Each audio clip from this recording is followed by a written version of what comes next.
Shalom untuk jemaat Abaloh Bali yang dikasihi Tuhan. Hari ini saya percaya bahwa setiap kita tetap dalam penjagaan kasih dan kuasa Tuhan yang luar biasa.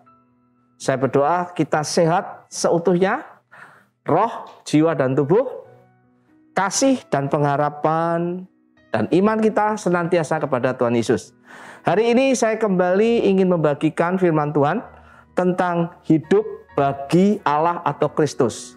Sebelum saya melanjutkan, saya ingin membuka masker saya supaya saya bisa bercerita, sharing, membagikan apa yang firman Allah katakan dengan lebih ekspresif, dengan senyum, dengan gerakan saya lebih bebas.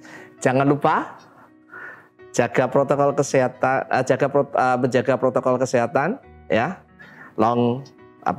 social distancing, hand sanitizer, masker, dan sebagainya. Bapak, Ibu, Saudara sekalian yang dikasihi Tuhan, saya ingin mengingatkan, selalu saya memberikan salam permulaan baru. Saya ingin mengingatkan pada setiap kita, Yesaya 43 ayat 19, lihat aku hendak membuat sesuatu yang baru. Yang sekarang sudah tumbuh.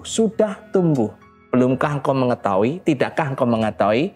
Pastikan setiap kita mengetahui, bahasa Betawi yang jangan lu sampai nggak tahu, kita kira-kira gitu ya. Jadi pastikan kita mengetahui bahwa ada suatu permulaan baru. Sejak bulan Januari diingatkan, saya percaya sekarang sudah bertumbuh di tengah-tengah jemaat. Setiap firman Tuhan disampaikan melalui penatua Pak Petrus, melalui Pak Doni, ataupun saya selalu mengingatkan proses bahwa kita sedang masuk dalam permulaan baru. Permulaan baru yang sedang terjadi di tengah-tengah kita. Permulaan baru itu apa? Membangun gaya hidup jemaat mula-mula. Supaya terjadi di tengah-tengah situasi hari-hari ini kita menghadapi era baru, zaman baru, masa baru setelah pandemi ini tentunya. Nah, Bapak Ibu Saudara sekalian, di dalam kita membangun permulaan baru, hidup kita berfokus pada proses jemaat mula-mula yang tercatat dalam Kisah Rasul 2 dan 4. Apa isinya? Bertekun dalam apa? Firman, persekutuan, memecahkan roti atau hidup dalam salib Kristus, hidup sesuai dengan salib Kristus, hidup sesuai dengan kehidupan Kristus, gitu kira-kira. Dan bertekun di dalam doa. Di dalam proses kita membangun permulaan baru, selalu saya ingatkan, kita selalu sesuai dengan misi, visi, dan nilai-nilai jemaat.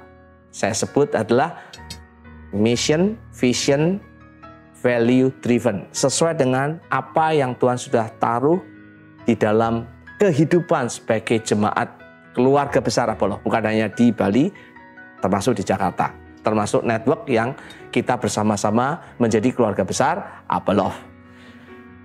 Ingat, visi misi kita dan nilai kita adalah kita rindu setiap kita menjadi murid Kristus melalui komunitas sejati yang memancarkan gerakan kasih Bapa Surgawi, sehingga setiap kita menghadirkan kerajaan Allah dalam setiap bidang kehidupan kita. Dan kita punya nilai adalah hamba dalam kasih Kristus. Pastikan setiap kita melihat proses ini. Jemaat Abaloh yang dikasihi Tuhan, tema hari ini adalah hidup bagi Allah atau hidup bagi Kristus. Saya ingin mengulang sedikit. Beberapa minggu yang lalu, atau setiap saya menyampaikan firman Tuhan setiap 3 minggu sekali, bahwa penyakit yang mematikan bukan COVID-19, atau sekarang ada varian baru Omicron. Bukan, yang mematikan itu stroke, jantung, apalagi gula, TBC, hipertensi, dan penyakit kronis lainnya. COVID bukan. Tetapi di dalam proses COVID ini kita diizinkan oleh Allah. Dalam konteks COVID ini, kita belajar banyak hal. Kita kembali kepada esensi kehidupan kita. Ada penyakit yang lebih berbahaya. Saya sebut penyakit rohani. Ya, karena tadi COVID-19 penyakit rohani yang kronis, yang kadang-kadang kita nggak menyadari. Masih ingat? Yang pertama, tidak bergantung kepada Allah, tidak mempunyai komunitas sejati, dan hidup bagi dirinya sendiri. Saya sudah membahas kedua hal di atas. Tidak bergantung pada Allah karena melanggar hidup bertekun dalam firman dan doa. Makanya kita belajar. Belajar apa? Hidup bergantung pada Allah. Saya sudah sampaikan. Penyakit kedua, tidak mempunyai komunitas. Tidak ada persekutuan dengan Tuhan. Tidak ada hidup bertekun dengan persekutuan. Tidak hidup di dalam komunitas. Makanya kita belajar tentang hidup di dalam komunitas sejati. Hari ini penyakit yang ketiga, hidup bagi dirinya sendiri. Kita tidak hidup dengan orientasi salib, memecahkan roti. Makanya hari ini kita belajar tentang hidup bagi Allah atau Kristus.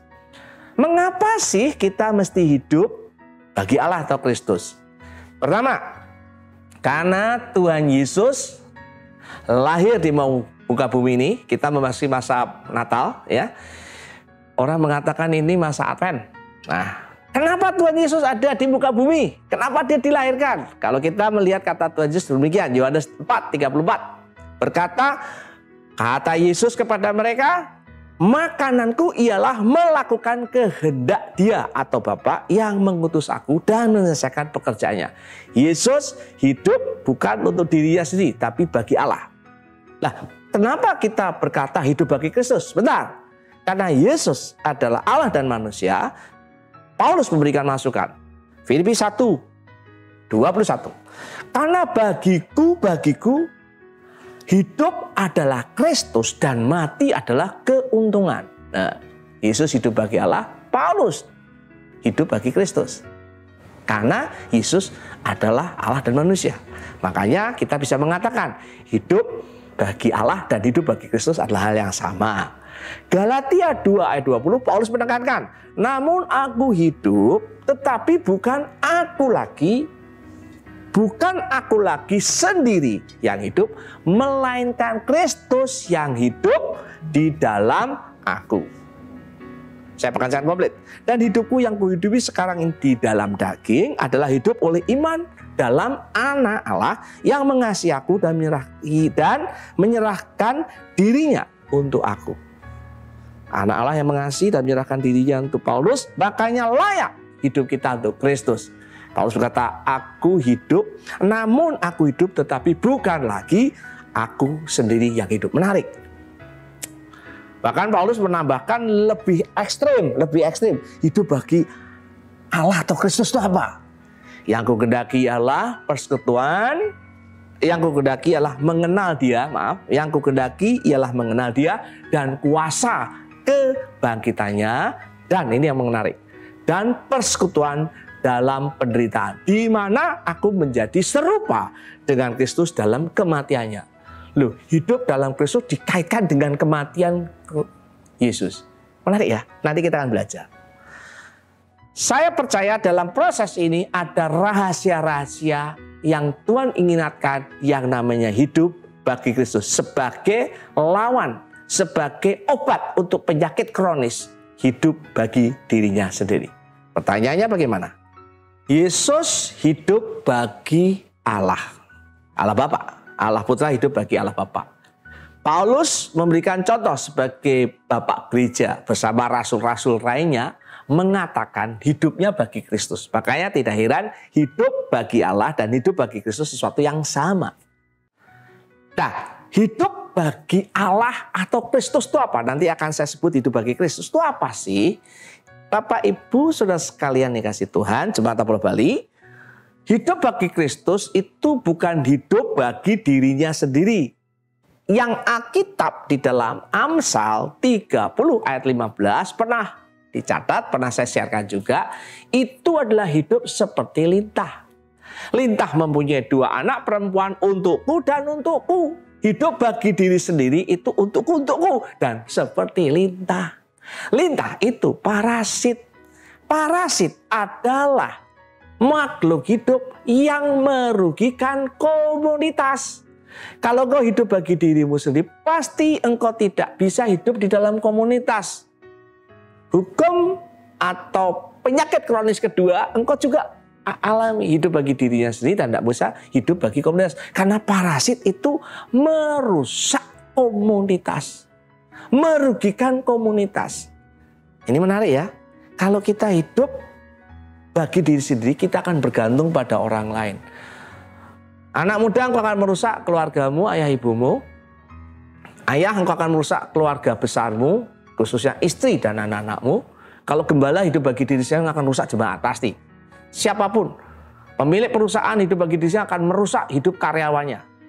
Itu hukum. Semua akan dirusak.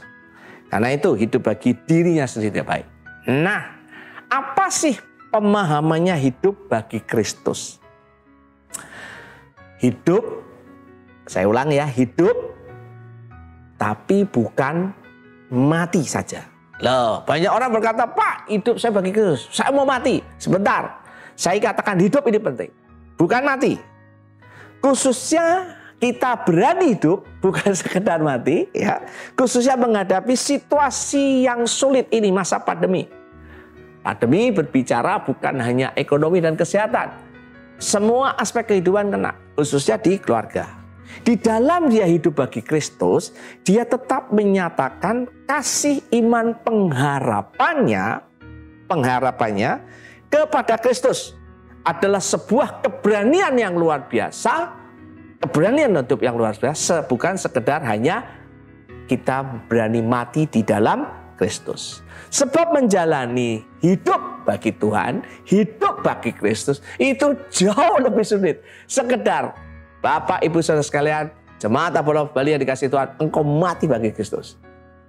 Ya, makanya Paulus mengatakan hidup bagiku adalah sebuah keuntungan, hidup bagi Kristus dan mati adalah keuntungan. Hidupnya dulu, ya, persekutuan yang dia adalah persekutuan di dalam penderitaan. Apalagi masa-masa seperti ini, yang disebut hidup bagi Kristus supaya kita tidak salah adalah kita berani hidup. Mengatasi kita berani mati, ya, melebihi kita berani mati. Banyak orang mau mati karena menghindar, ya, mau mati karena menghindar dari masalah situasi. Kita mau hidup dengan mengekspresikan kasih pengharapan iman kita kepada Kristus, dan kita berani menderita. Kita berani menderita karena kita melakukan kebenaran firman Allah. Ya, sehingga Allah dipermuliakan di dalam penderitaan kita. Pak Beta, bagaimana dengan keberhasilan kita? Bagaimana dengan berkat-berkat? Tidak salah, tapi kalau engkau berani menderita, hidup menderita bagi Kristus, engkau pasti berani hidup untuk kemuliaan, mendapatkan kemuliaan, mendapatkan berkat. Nah, beda hidup dalam Kristus. Kenapa saya kasih pemahaman di dalam hidup di dalam penderitaan ini?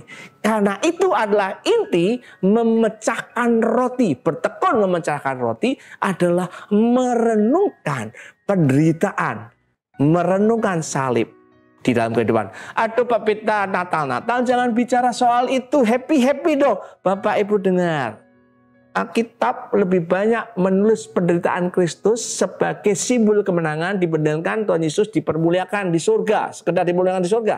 Iya, itu betul. Tapi kemenangan selalu dimulai dengan hidup dalam penderitaan dalam Kristus. Baru ada kemuliaan. Amin. Tidak ada gain without pain. Orang aja bilang kok peribahasa, ya Pak Ferdinand ya. Bersakit-sakit dahulu ya, bersenang-senang kemudian, betul ya? Nyakit-nyakit dahulu. Saya tidak katakan kita cari-cari penyakit, tidak. Yang namanya hidup adalah hidup menghadapi penderitaan. Kalau kita berada dalam hidup menghadapi penderitaan karena Kristus, hidup bagi Allah, hidup bagi Kristus, hidup menghadapi penderitaan, hidup menghadapi kesulitan, dan kita tetap mempertahankan iman, pengharapan, kasih kita kepada Tuhan, sehingga Allah memberikan kemuliaannya kepada kita. Saya kira itulah hidup. Dan kalau kita diberi kemuliaan, kemenangan, itu adalah kasih karunia Allah yang luar biasa atas hidup kita. Saya akan memberikan contoh bagaimana sih hidup dalam Kristus sehari-hari. Contoh saya ini bisa kepada anak Tuhan dan tidak anak Tuhan. Tapi gaya hidupnya ini gaya hidup berani menderita. Saya pernah mendengar kepala polisi Kapolri dicopot jabatannya karena ia tidak mau terlibat korupsi. Sampai presiden copot jabatan. Saya pikir walaupun Kapolri ini bukan anak Tuhan, saya dengar. Tapi saya percaya dia mempunyai prinsip hidup bagi Allahnya. Atau kalau konteks kita hidup bagi Kristus. Dalam penderitaan dia mau menjaga kebenaran. Kemuliaan Allah dinyatakan. Ada tokoh, nah ini anak Tuhan, anti korupsi. Ya, dia jadi pemimpin daerah, ya, gubernur, ya, berani, ya. Korupsi diberantas di sana sini, musuhnya banyak. Akhirnya karena keberaniannya dia dituduh, direkayasa sehingga masuk penjara.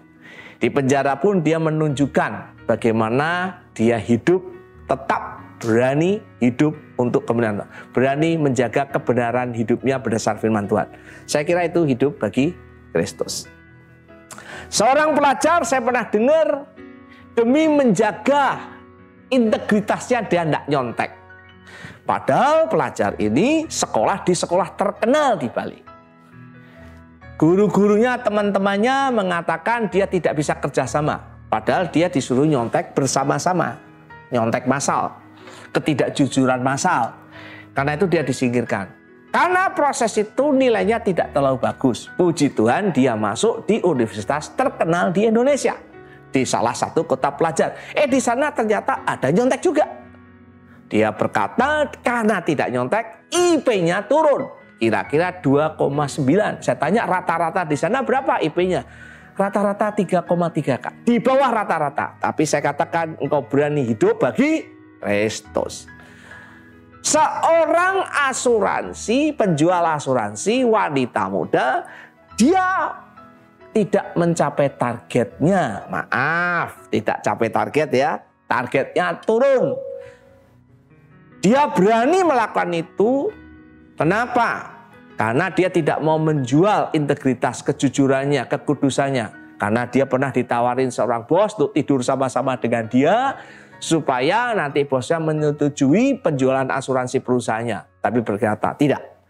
Karena itu targetnya turun. Saya berkata itulah hidup bagi Kristus. Ya.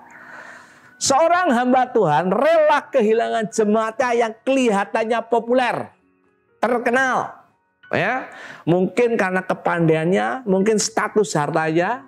Biasanya yang menimbulkan masalah di jemaat itu orang yang kaya-kaya. Kalau pindah jemaat menjadi masalah di hamba Tuhan bisa berantem gara-gara itu. Atau orang potensi yang disebut hebat.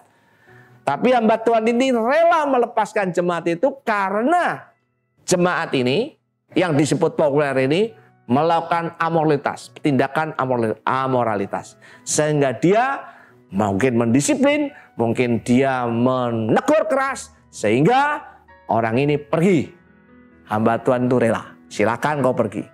Karena saya melakukan kebenaran. Itu disebut hidup bagi Kristus. Saya lebih baik menderita ya, daripada melanggar nilai-nilai yang saya percayai. Saya lebih menderita. Saya lebih baik menderita. Ya. Berkali-kali saya ditawarkan ya untuk pindah jemaat, untuk mungkin memimpin jemaat yang lebih besar gitu ya. Ya. Ya.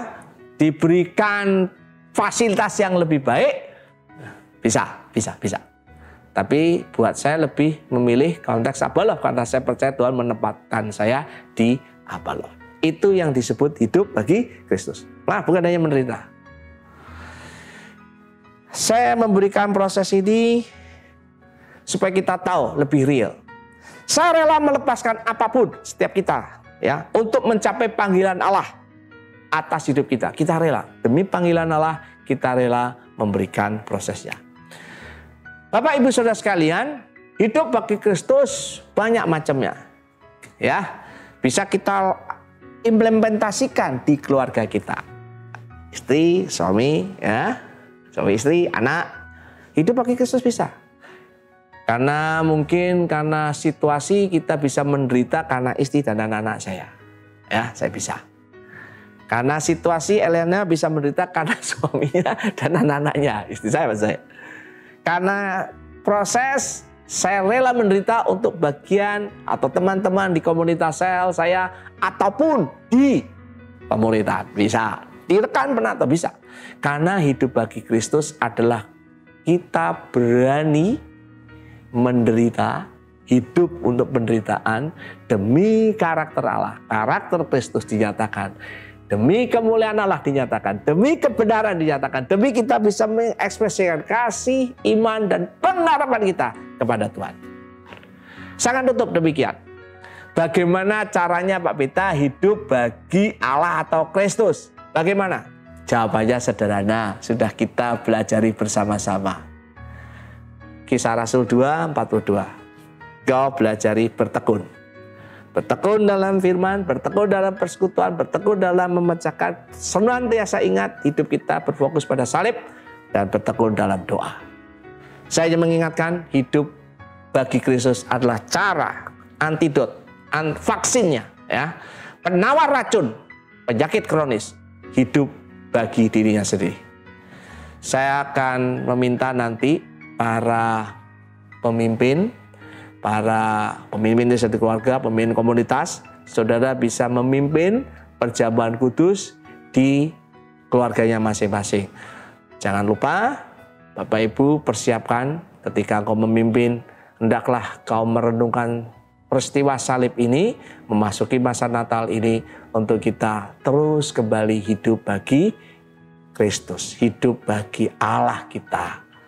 Pastikan kita bisa merasakan proses Natal ini dengan memulai hidup kita bagi Kristus. Saya akan berdoa untuk setiap kita. Tuhan Yesus, terima kasih untuk hari ini. Kami bersyukur kalau kami diingatkan ada vaksin, ada penawar racun penyakit kronis hidup bagi diri sendiri, yaitu hidup bagi Allah atau Kristus. Hidup mengatasi penderitaan. Iman, pengharapan, kasih kami tidak hilang kepada Allah. Justru kemuliaan karakter Allah dinyatakan dalam hidup kami. Aku berdoa kalau sebentar kami makan dan minum sehidangan dengan Tuhan, para ayah atau orang tua atau pemimpin komunitas memimpin, Tuhan kau berkati. Sehingga kami boleh mengingat kasih Kristus pada kami di kayu salib, penderitaan membawa pada kemenangan, bukan hanya Kristus tetapi kami. Diberkati setiap jemaatmu. Hanya di dalam nama Tuhan Yesus kami berdoa dan mengucap syukur. Kita yang percaya berkata amin. Tuhan Yesus memberkati.